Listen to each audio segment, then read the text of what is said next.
All right, Mr. Taliaferro TV, I think this is a pretty big announcement here, right? Chris Paul not doing a lot of interviews right now, obviously with free agency looming. He has a big decision to make. He opted out today as well, just like Blake Griffin did. And this is a big announcement that nobody's really talking about. Chris Paul did an interview with Complex. He's out promoting fashion in New York. He has a new fashion line or something like that, doing something with clothes. He did an interview with Complex, and they asked him the question, what's the biggest factor for you in free agency? And I think it's important.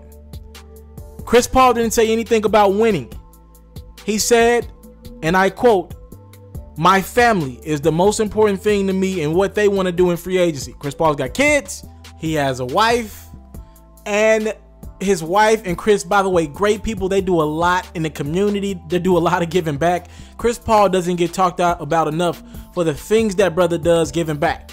And it looks like him and his wife, what they're doing right now is more important than winning. And with that being said, I've been told that Chris Paul, no matter what speculation has been made about his name and what is he going to do, would he go to San Antonio? You seen Pau Gasol earlier kind of opt out, and he's going to sign a deal with the Spurs again for a lower payday just to clear up cap room so the Spurs can go out and get a free agent like a Chris Paul.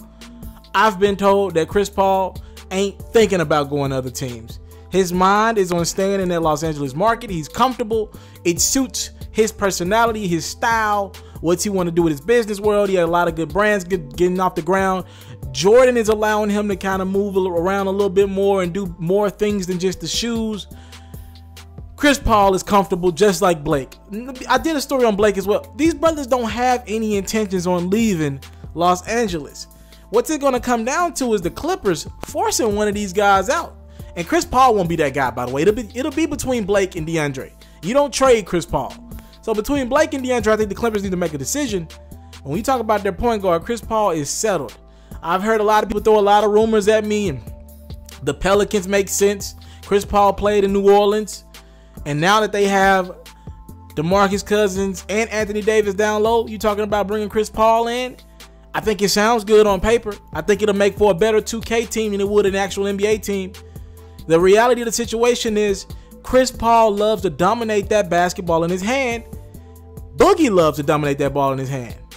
AD loves to get on the block, and I ain't going to say he dominates the ball. I think he'd be the most willing of the three to change his game up a little bit. But it's going to take a lot of giving, and I don't know if DeMarcus Cousins is willing to give, and I don't know if Chris Paul is willing to give. You've heard rumors and speculation that that'd be a good destination for Chris, maybe even go to the Houston Rockets.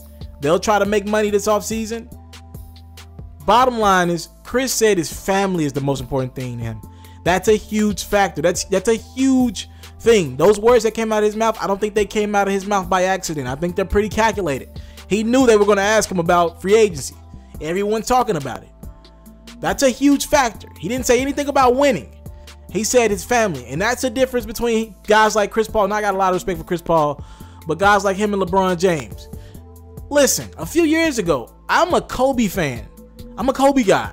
A few years ago, I couldn't stand LeBron James, but I felt like I had to respect the brother by default and actually become a fan of his, because I'm like, why are y'all knocking LeBron James? He's getting to the finals, and yes, he loses, but at least he's putting himself in a chance to compete for championships year in and year out. I can't even, I still disagree with Kevin Durant going to the Warriors because he's already with a team that competed for championships and can get to the finals. I still knock him for that, but at least KD's concerned about winning. Like these guys like Chris, they know they can't get it done with, he knows in his heart of hearts he can't get it done with Blake and DeAndre. And more than Blake and DeAndre, their bench is abysmal. It's time to move on from Jamal. They need to do some stuff. They need to get younger. Jamal Crawford's like 35, 36 years old. His ass needs to be in the Big 3 league. That's where his talents will be better at, what he's good at. He's still hooping, don't get me wrong, but he's a Big 3 player. As soon as he retires, Jamal Crawford will be in that Big 3 the day he retires. He's going to sign a contract with Ice Cube for $100K. I'm just saying. But when you talk about Chris Paul, he seems comfortable in Los Angeles. If you're a Clippers fan, you're feeling good today. You got Blake and Chris, even though they opted out, they probably going to stay with your team. Mr. Taliaferro TV, subscribe to my channel. What should Chris Paul do this offseason? I'm out. If you're looking to book me for an interview video or by phone, if you're looking to have your music or your skill featured on my daily podcast, if you're looking to book me for a speaking engagement to help motivate some kids, if you're looking to have me rock some of your clothing to help promote your brand, make sure you hit me up at booking@itsmrtaliaferro.com. Again, that's booking@itsmrtaliaferro.com.